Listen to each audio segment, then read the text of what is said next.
Hi, boys and girls. Good morning. How are you? How are you? I'm fine. I'm fine. Listen, I just wanted to send out a quick little video about our homework. I know that many of you will wake up on Wednesday and want to get it started. Maybe some of you have already started it already. Remember, we talked about that I didn't expect you to. You could wait until Wednesday and that would be okay. But let's go ahead and talk about it. What I want, boys and girls, is that I want to be able to explain the homework so that you can do it on your own. You can be independent in doing your own work. Sometimes it can be hard, and we talked about this. When we are at home working, oftentimes we need other people to help us because we don't know all of the words. We're just learning how to read. And so this video is made for you. So that you can watch the video, stop it, do your work, continue the video, and you can be independent in doing what you need to do. So let's take a look at it. Everybody got a packet, the same packet, whether you're morning or afternoon. And so let's take a look at the first one, okay? And we'll talk about this on Wednesday again, but this is really just for those of you that I know want to get a head start, or maybe you can't make our Zoom at that time, so you've got an understanding. The first one says graph and add. So let's take a look at that one. So all of these worksheets, boys and girls, are skills that we have begun to learn or that we know very well, or maybe skills that we've done on their own, but now we're going to put them together a little bit. And this is one of those skills where we've done some graphing, but we're going to graph and do some math together. So let's read the directions. It says, cut out the pictures and glue onto the graph. Okay? Look at the graph to add the different winter pictures together. Now, it occurred to me, boys and girls, that some of you, well, I know all of you have crayons or pencils at home. Some of you may not have glue or scissors.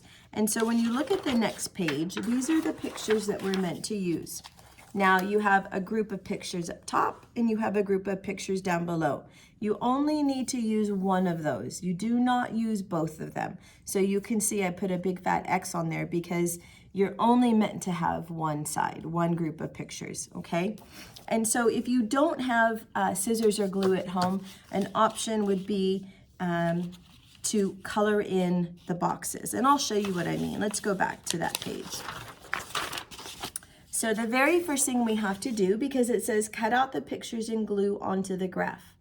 Okay, so that's part of what we're doing for our first step. So I have igloo, penguin, snowman, mitten. So if I don't have glue or scissors, I can't glue all of my igloos down together. So I'm going to go back to that page and see how many igloos did I have.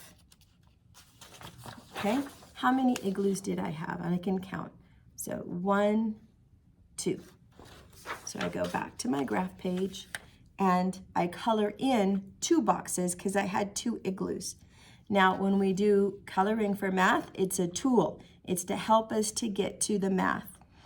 We do not have to do our best coloring here, but I encourage you to do coloring so that you can see and we're not coloring into the other boxes if that's what we're doing. So I had 2 igloos, so I'm going to color 2 boxes, okay? The first that we do is to add up all of those pictures and we put them on there. So if I didn't have glue and scissors, I would continue to look up how many penguins I had, color those in, snowmen and mittens. But I did have glue with me today and scissors, so I went ahead and did the first part. I did a little bit of the graphing so you could see what we had to do down below. So I cut out my pictures and I glued them where they should be. Only igloos go in the igloo column, columns go up and down, penguins in the penguin column, and then I stopped there, but you continue, okay? I just wanted to give you an example. So once pretend Mrs. Anderson has done all of those, then the next step would be to do the math. So igloo plus penguin. It says, look at the graph to add the pictures together. Together. Remember, add means put together. Add means put together. Subtract means take away. So I have how many igloos? I have 1, 2. And I have how many penguins? So I have 1, 2, 3, 4. So I put those numbers in those spots, and then I count how many I have all together. 1, 2, 3, 4, 5, 6. So 2 plus 4 is 6. Now, boys and girls, let me remind you, when we were doing addition, we had 4 different strategies that we had talked about. The first one is to use your fingers. So I could say, oh, I know I have 2 igloos and I have 4 penguins. If I put them together, how many in all?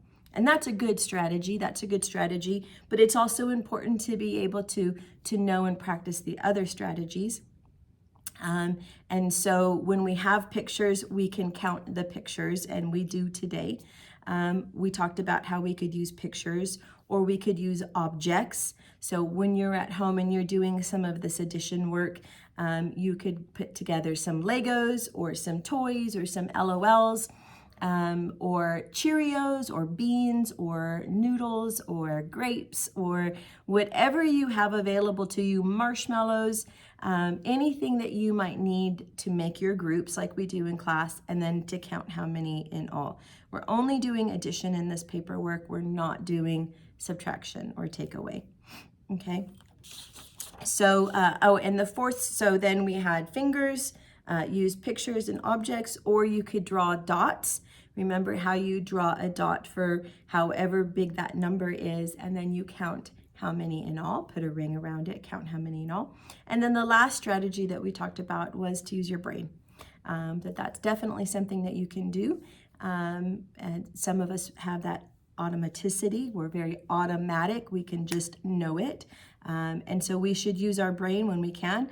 But remember, boys and girls, just always double check your answers. Remember to 2 or 3 times to count to make sure that you're getting the same answer when you count them all together, so that we're training our brain as well, and we're working on that strategy, okay? It requires that practice as well. Okay, so that's your first page. The next page says, what's the sum? What's the sum? So let's take a look at that one. What's the sum is another addition paper, and it says solve the addition equation and color the correct sum. So this is a great one for using one of our 4 strategies. We're going to take a look at the equation and we're going to read it together. So 1 plus 1 equals 1 plus 1 equals Now I know many of you are going to use your brain on this one.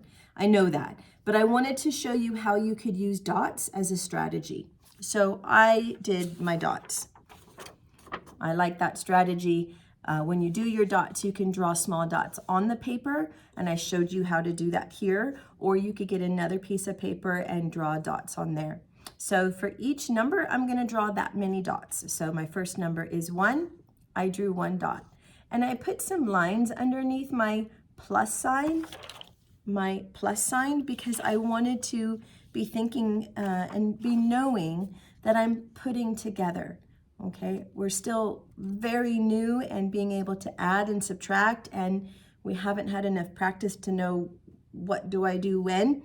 And so we have to stop and really think about, what am I doing? And I'm going to add. So that's why I underline. Sometimes I circle it or put a ring around it so that I'm really thinking about what I have to do. My next number is 1, and I drew 1 dot up above, put a ring around it, count how many in all, and I have 1, 2, so I colored in 2.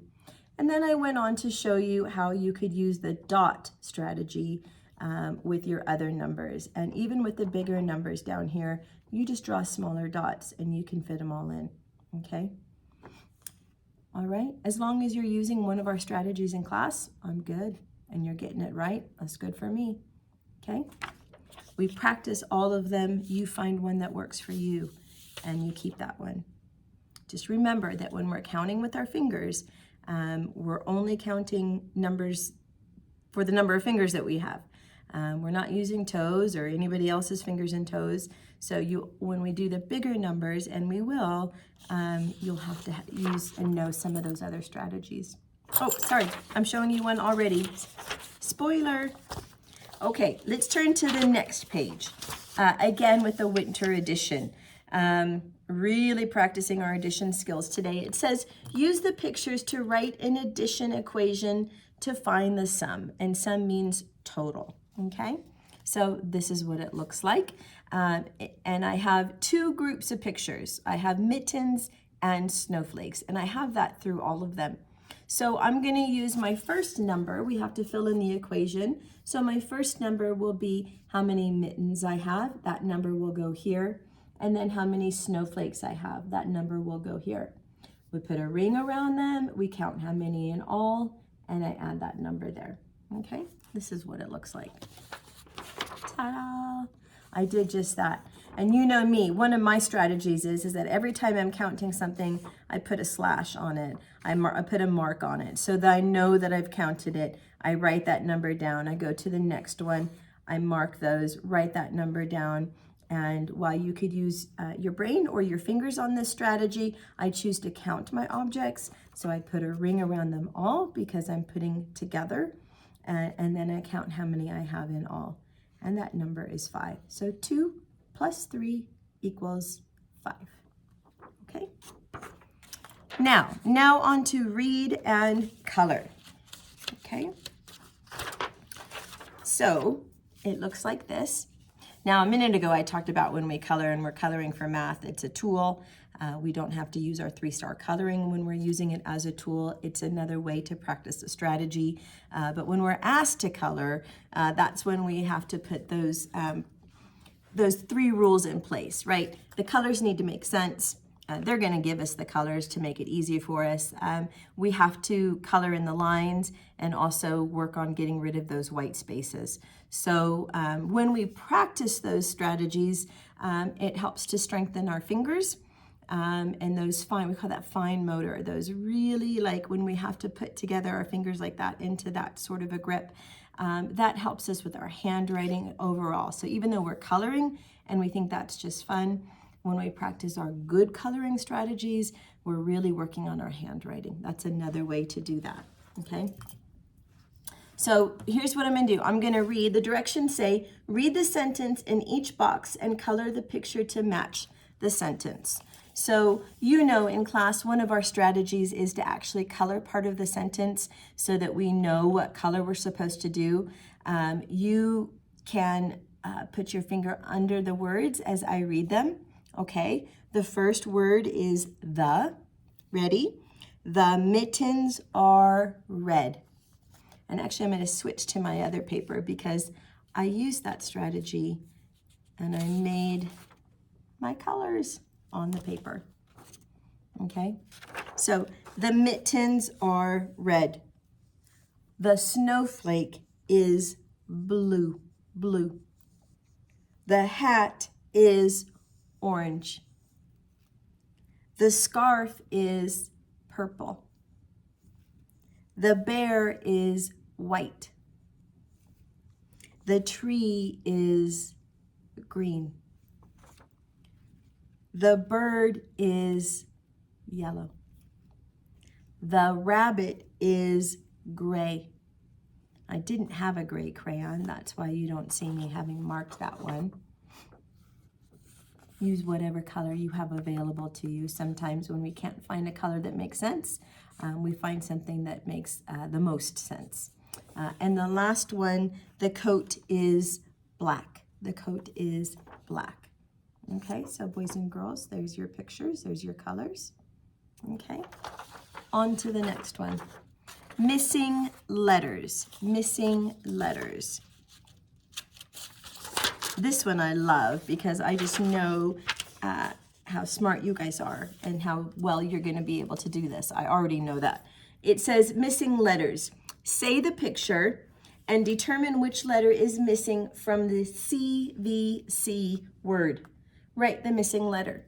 So CVC means consonant, vowel, consonant. We already know about vowels and we already know about consonants. And so when we have a consonant, then a vowel, then a consonant, we call that a C for consonant, V for vowel, and C for consonant. So it's consonant, vowel, consonant, CVC. It's just another way teachers talk about words. But it's important for you to know, because when we know that we have a consonant coming first, that a vowel must be next, and we're ending in a consonant. Again, we're starting with a consonant, we have a vowel in the middle, and we know that this ending letter must also be a consonant. And that helps us when we try to read the pictures, hear the sounds, and identify the letters. So we're doing lots of things. Our mind is a computer and it's processing everything. So let's take a look at the first picture. The picture is a picture of the sun. So let's stretch it out. Once we read the picture, we stretch it out. S, n, s, n. So I already know that s is my first sound. I know already that that's going to be a vowel. What vowel does that sound like?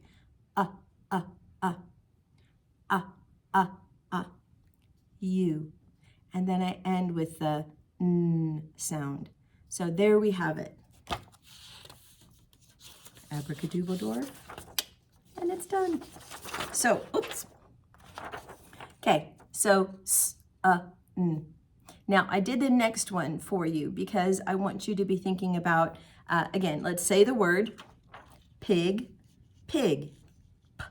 P-I-G. P-I-G.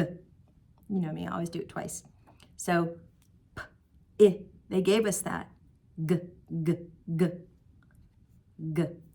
Okay, remember G's break the rules. They kind of come down.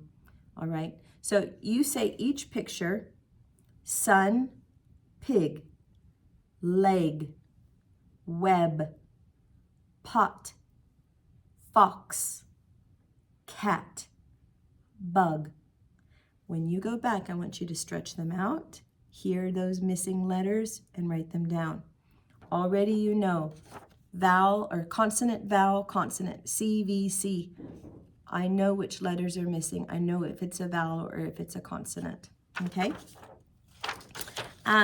And the very last one is a little bit hard. This is one where we haven't done a lot of practice on. We have practiced and we know that SH says shh, and we know that that's a digraph, but we have not quite yet practiced all of the other ones, but that's okay because I know that you guys will hear those sounds. So let's talk about them. What we're going to do today is the CH here says, well, let's read our directions. First things first, cut the pictures and place them under the correct digraph sound. So di means two. So when you have two sounds together, it's a digraph. And the first digraph is CH. CH says ch, ch, ch, like chicken, ch, chicken. Ch, cheese, ch, cheese, ch, cherry. Okay, do you hear that ch sound? Good. What you're gonna do, boys and girls, is you're gonna cut these out and you're gonna put them in the box that you think they belong. So all pictures that have a ch sound go here. Now this middle sound is like this. Thursday, like Thursday. We haven't talked about this one yet. It's coming, but we haven't talked about it yet. So when I think of thumb, 3, or even at the end, right? So the sound can be at the beginning or it can be at the end. It's hard. We haven't really talked about it. Listen, tooth, tooth. Does it have a ch sound? No.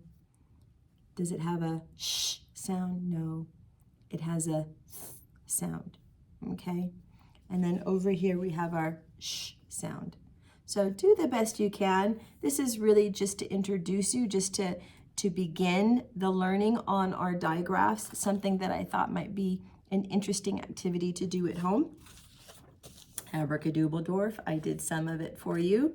Okay, I cut out all my pictures. And cheese, ch, cheese. Thumb, shark. Do the best you can. I bet if you say the pictures, you can hear where it might belong. Okay, so that's that one for you. Okay, now the next group of pictures are for fun, or sorry, the next group of papers are for fun. You have a dragon maze. Help the dragon, help the knight get to the dragon. That's just fun. Okay. You needed to have a little bit of fun work to do. Connect the dots from 1 to 30, then color the picture. So we're talking about number order here, boys and girls. Please make sure you always start from 1. When given the option, we start from 1, and we're going to go all the way to 30. So please count as you go to make sure that you're hitting the right dot, and you're connecting the dots and coloring the picture. Okay? The next one says color the shapes and use the color key. Then color the rest of the picture. So here we are, okay? We have orange, blue, red, brown, green, yellow. So find those shapes on here, the shapes that are next to the color, and color those in for your picture. And then the last one, it's almost like when we get onto Art Hub and we're drawing a picture. This one you have to do in number order. So it says draw a fish, follow the steps in the pictures. So again, when we're doing by number order, the first number is 1. So the first shape I drew was in number 1. And then I went to number 2. And what did I add? Oh, I added a tail. So I went and added my tail. Done. Next one, number 3. Oh, I see the difference. I have to add my fins. And that's where I stopped. I want you to continue on. Look at the difference. Look at what you have to add to that picture. Go on to the next one, and then go on to your next one, and then color it. Maybe draw it in the sea, or next to a boat, or on a fishing pole. However you want to draw your fish. Meant to be fun. And that is it, boys and girls. Sorry, this was meant to be a short video, but you have a lot of work. So do your very best work. If you have any questions at all, you can ask me on the Zooms. You can have moms and dads send me messages through Remind or through email. I will always reply right away. I know that during these virtual learning times or these virtual learning days that our schedule changes. And this is not meant to be stressful, boys and girls. You're just meant to do your work, get it done. Ask me if you have any questions. When we're on our Zooms, we'll talk about our sight words, and we'll do some Haggerty and our alphabet, because you know me, I don't want you forgetting that stuff. Practice, practice, practice. When I practice, I do better. I can train myself, so we are continuing our training to get better, okay? That's it. Boys and girls, I miss you. I will miss you this week. As we begin this week of virtual learning, I look forward to being back in the classroom with you. All right? Do your best work. I believe in you. You guys are awesome. See you later.